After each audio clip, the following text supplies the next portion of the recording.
দেখো ভীষণ সুন্দর, গাছি বাই গাছি, একদম বাংলার তসর, বেঙ্গল তাসর। পুজো এলেই মনটা খুব খারাপ লাগে।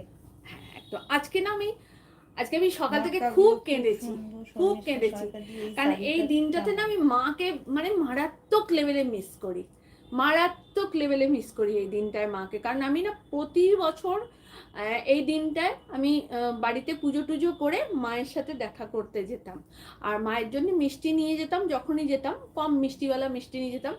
আর মা নরম সন্দেশ মা খেতে ভালোবাসতো, আর মাকে হয়তো ভেঙে মুখে দিতে যেতাম, মা আবার বলতো গোটাটাই দাও।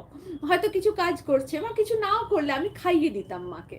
তো আমি তো পুরোটাই একসাথে খাবে, তুমি গলায় লেগে যাবে না, মানে এরকম ভাবে বলতাম।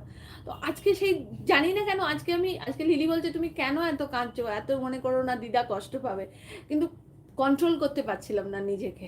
ভীষণ মানে এক একটা সময় না মানে ভীষণ কষ্ট হয়, ভীষণ কষ্ট হয় মায়ের জন্য।